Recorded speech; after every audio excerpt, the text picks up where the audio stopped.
Bem-vindos a mais um vídeo. Hoje vamos falar sobre o incrível Memórias, A Menina Sem Estrela, do Nelson Rodrigues. O meu primeiro livro oficial de Nelson Rodrigues, eu devo dizer, porque eu já li O Beijo no Asfalto, mas foi uma leitura no ensino médio, obrigatória, então eu nem considero que eu li, porque eu não lembro de muita coisa, além do fato de ter sido algo bem chocante. Mas esse aqui foi o livro que eu escolhi para ler em fevereiro aqui no canal. Oi, você quer participar? Então, esse livro aqui, como eu ia dizendo, foi o livro que eu escolhi para o mês de fevereiro aqui do canal. E eu estou muito feliz porque eu escolhi um livro para minha lista para ler obrigatoriamente aqui e deu muitíssimo certo, porque eu saí assim maravilhada dessa leitura e eu já sabia, assim, eu meio que sentia que Nelson Rodrigues ia entrar para a lista dos meus autores preferidos. Eu já estou colocando ele assim como meu escritor brasileiro preferido. Quero ler outras coisas, claro, para ter mais essa bagagem e poder dizer isso com mais tranquilidade. Mas as coisas que ele fala, o jeito dele, a escrita dele é muito única. É uma coisa que você não vai encontrar facilmente, especialmente considerando que é um escritor de língua portuguesa e ele tem essa maestria, esse dom de nos contar as coisas. E o principal dom dele aqui, como um grande cronista, especialmente, e esse é um livro de crônicas, apesar de ser um livro de memórias, como diz o próprio nome, né? Ele tem a capacidade de ver na simplicidade das coisas algo a mais para te trazer num texto. E isso é uma coisa que eu admiro muito num escritor, né? E isso é o mais importante, na verdade, quando a gente pensa em um escritor que ele precisa te ensinar as coisas, e isso não de um jeito professoral, mas sim com os seus escritos a gente consegue refletir e interpretar coisas que vão além, mesmo sendo uma narração apenas do cotidiano. E é exatamente isso que Nelson Rodrigues vai trazer nas suas crônicas. E aqui ele vai fazer um livro de memórias que não é linear, ele não vai contar a história da vida dele desde o início até chegando mais ao fim da vida, né, de uma forma que tem lá a ordem cronológica dos fatos, das coisas que aconteceram na vida dele. Ele vai fazer um vai e volta no tempo muitas vezes, mas de uma forma tão sutil, de uma forma tão bem feita, que você não se sente perdido. E outra coisa que ele faz e que é muito difícil o escritor fazer de uma forma que fique boa para o leitor é citar muitas pessoas, muitas personalidades e especialmente pessoas importantes na vida dele sem deixar enfadonho e sem fazer parecer aquela coisa de você está lendo sobre uma figura que você não faz a mínima ideia de quem seja, então você fica perdido no texto, sabe? Aqui ele vai colocar personalidades que são famosas e que a gente conhece, como o próprio Getúlio Vargas, porque ele foi do período da ditadura do Estado Novo, como grandes escritores que eram amigos dele, Vinícius de Moraes, o Lúcio Cardoso, mas outros que eu nunca tinha ouvido falar, especialmente no contexto do jornalismo, né? E, bom, falando um pouquinho sobre a vida do Nelson, uma vida muito conturbada. O pai dele era um editor de jornal muito famoso na época, inclusive um jornal que vai ser fechado quando Getúlio Vargas chega ao poder, e isso faz com que eles vivam na pobreza, e muitas coisas vão acabar acontecendo, fazendo com que ele sofra muito, e esses sofrimentos, as coisas que ele vai presenciando na vida dele, acabam sendo cruciais para as obras dele. E eu achei que valeu muito a pena ter feito a leitura desse livro de memórias antes de ler várias peças de teatro dele. Como eu falei, eu só li uma e mal lembro, né? Porque ele vai contando os fatos da vida dele que ficaram na cabeça dele, assim, e que fizeram surgir essas peças de teatro. Além disso, outra coisa que vai aparecer muito nessa obra é essa construção literária, são as referências literárias dele. Então a gente tem muita citação a Dostoiévski aqui. Crime e Castigo foi um livro que marcou ele de um jeito muito peculiar. Ele vai lembrar desse livro muitas vezes.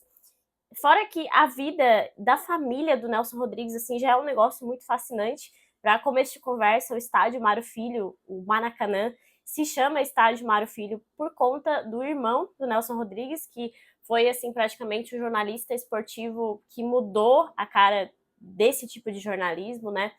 Ao mesmo tempo, ele foi uma figura muito irreverente no cenário nacional, ele foi um escritor muito bem falado. Ele vai falar, por exemplo, aqui que o Manuel Bandeira, que foi um grande poeta dessa época, fez elogios a ele, né, em críticas em jornais e tal, que fizeram ele alavancar muito a carreira. Ele tem um irmão que aos 23 anos, e quando o Nelson tinha 17, se eu não me engano, foi assassinado, assim, a sangue frio por uma mulher que tinha sido caracterizada como adúltera no jornal, tanto por ele, com essa caricatura, por esse irmão mais velho dele, que fazia esses desenhos, como também pelo pai, que permitiu, de certa forma, né, era editor de jornal e permitiu que saísse a notícia. Então ela vai assassinar esse irmão e o Nelson estava presente na sala e ele não chega a ver o assassinato, mas ele ouve, ele presencia toda aquela situação e o pós também. E aquilo vai ficar na cabeça dele, vai marcar muito a vida dele. 2 meses depois, o pai dele vai falecer. E o caso judicial dessa mulher que vai assassinar o irmão foi o primeiro a ser transmitido pelo rádio. Então a vida dele parece assim uma coisa de cinema mesmo, porque vários fatos marcantes da história do Brasil estão ali de certa forma, relacionadas à vida e aos personagens principais da vida de Nelson Rodrigues. E aqui ele vai trazer essas perspectivas, especialmente de luto, de crescimento como adolescente, como ele começou a trabalhar no jornal, né, com 13 anos, assim, então ele cresceu no jornal, cresceu naquele ambiente, e ele começou já com crônicas policiais, então ele presenciava muita coisa bizarra, assim. Ao mesmo tempo, ele vai te contar as primeiras experiências sexuais dele, por exemplo, inclusive com mulheres da vida, digamos assim, e ele vai fazer um paralelo disso com Raskolnikov. Então, assim, ainda as coisas que são obscenas, as coisas que são meio nojentas até de ler, ele não vai usar um vocabulário chulo, não vai te deixar desconfortável de ler aquelas coisas, vai fazer tudo de forma irônica, sarcástica e ao mesmo tempo aquela escrita assim incrível, vai trazer reflexões que fazem muito sentido assim, especialmente quando ele fala de luto, é uma coisa muito bonita, muito tocante e tem muitos capítulos, especialmente o último capítulo, assim, que você sai completamente arrepiado. Então, ao mesmo tempo que ele consegue fazer essas crônicas tão irônicas e que você vai rir com elas, ele faz esses textos extremamente emocionantes e que fazem você se emocionar mesmo e pensar naquilo de uma outra forma. Tem um texto aqui que eu acho que eu nunca vou esquecer esse texto, que vai falar sobre o nascimento da filha dele, que eu nem posso contar muito sobre esse texto, porque só lendo, assim, é uma experiência absurda. O que ele faz na construção desse texto, assim, você fica achando que é ficção de tão bem escrito, tão bem narrado, ao mesmo tempo tão tocante e tão emocionante. Para mim, essa é a melhor coisa da escrita do Nelson Rodrigues, o fato de ele conseguir sintetizar esses fatos da vida, essas coisas simples, de uma forma tão sublime, ao mesmo tempo irônica, e você vai ficar com aquela coisa na cabeça, sabe?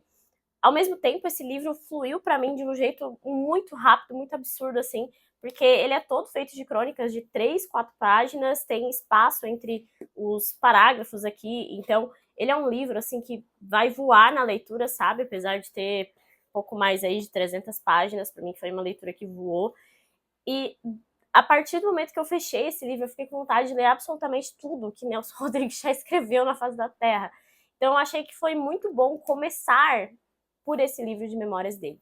Eu tenho outras obras dele já aqui, pretendo adquirir o teatro dele também, que é o que eu ainda não tenho na estante, mas eu já sei que o que tinha de mais tocante e de mais pessoal, assim, íntimo, tá aqui nesse livro de memórias, né? Ele vai compartilhar com a gente a vida dele, as vivências dele. Quando ele vai falar sobre o teatro, é muito interessante porque ele escreveu as primeiras peças sem ter lido teatro antes, então ele não tinha noção ainda daqueles conceitos do teatro mesmo. E mesmo assim, a primeira peça dele vai fazer um sucesso absurdo e vai trazer muita gente. Ele vai refletir também sobre essas pessoas que vão ao teatro, né, o público que vai ao teatro, e como você precisa agradar a esse público. E às vezes chegar num nível literário maior não é exatamente o que você deve fazer nesse momento.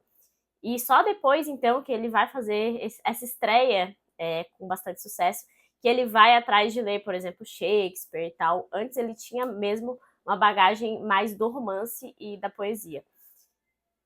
Só o fato, né, de ele ter esses contatos assim, com o Vinícius de Moraes, com o Lúcio Cardoso, ambos poetas muito bem renomados desse período, Manuel Bandeira também, a gente sabe que ele deve ter uma bagagem desse círculo literário também. Ao mesmo tempo, ele é extremamente único em meio a esses outros escritores, né? Não tem nada que se compare a Nelson Rodrigues, especialmente no quesito crônica. Eu quero muito, sim, chegar mais próximo ainda desse repertório literário do Nelson por meio das outras crônicas e também conhecer as crônicas esportivas dele, porque ele também foi muito famoso nesse meio, inclusive tornando célebres, por exemplo, situações como o Fla-Flu, assim, o clássico carioca, que ele mesmo diz aqui no livro que foi praticamente uma criação do irmão dele, esse termo Fla-Flu, que o Mário Filho, no caso. Então a família toda tem esse meio literário, ao mesmo tempo esse meio trágico. A gente vê como o trágico parece estar sempre presente na vida do Nelson Rodrigues, e ao mesmo tempo ele consegue fazer do limão uma limonada, sabe? Porque ele consegue trazer essas coisas que aconteceram na vida dele, atropelamentos, assassinatos que ele presenciou, suicídios, todas essas coisas terríveis que poderiam levar uma pessoa a enlouquecer, né? Ele faz crônicas que vão fazer a gente refletir e que vão deixar a gente em crise existencial, ao mesmo tempo completamente apaixonado pela escrita dele, como foi o meu caso aqui com Memórias, a Menina Sem Estrela. Quero ler uns trechos do livro para vocês tentarem entender assim o que eu digo em relação à escrita dele, né? Como é uma coisa assim extremamente única.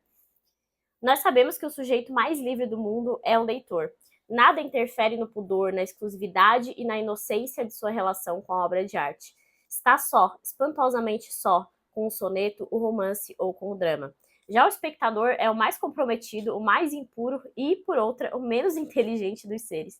Nesse capítulo ele vai traçar assim essa coisa da pessoa que vai assistir a uma peça, que está observando, e aí o autor fica lá naquela expectativa se eles vão entender ou não, ao mesmo tempo que o espectador ele está reagindo à peça ao vivo, né? Não é a mesma coisa que o leitor que está só, que está parado lendo, pensando, refletindo sobre aquilo que ele está lendo.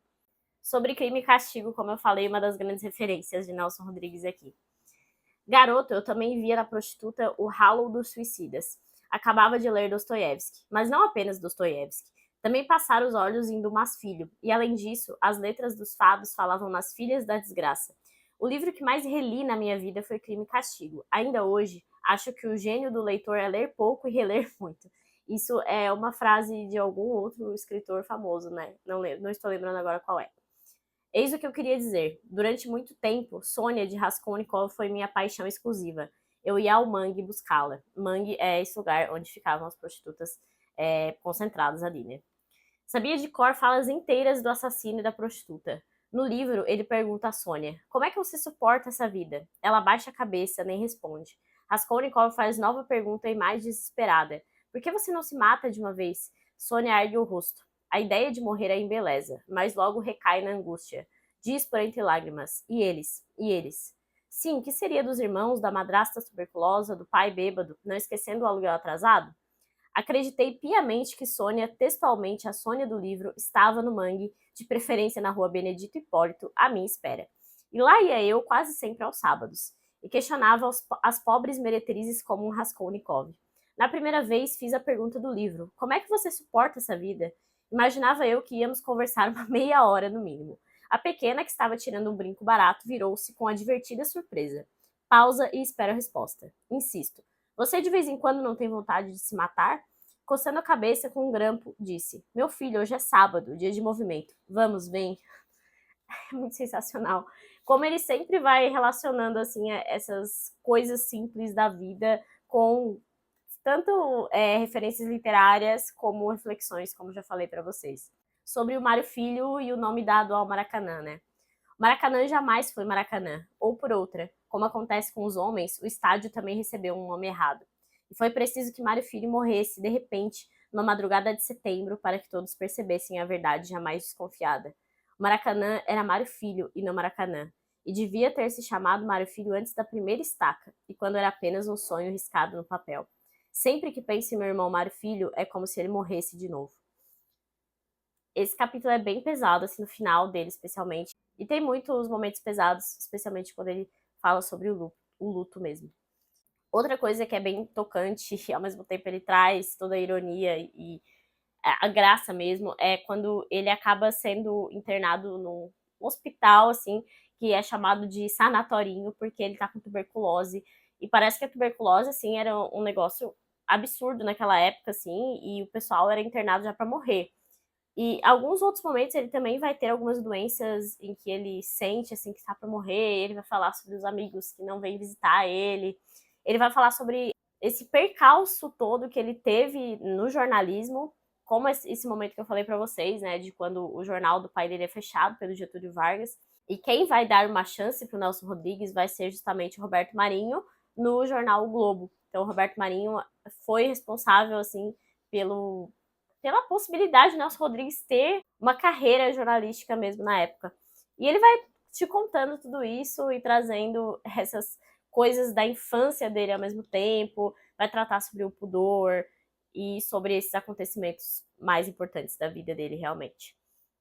Bom, é isso, sem esgotar muitos temas que o Nelson Rodrigues traz aqui, sem esgotar muito a escrita dele mesmo, porque eu acho que é uma experiência única, assim. Eu realmente gostei demais desse livro e fiquei muito feliz de gostar muito, porque eu esperava mesmo que Nelson Rodrigues ia entrar para esse meu hall de preferidos, e posso dizer com toda a certeza que ele entrou e que eu lerei muitas outras coisas de Nelson Rodrigues nessa minha vida. É isso, leiam Nelson Rodrigues. Se vocês gostaram desse vídeo, deixe uma curtida, deixe os comentários. Se você não é inscrito, lembre-se de se inscrever no canal, que isso também me ajuda bastante. E até o próximo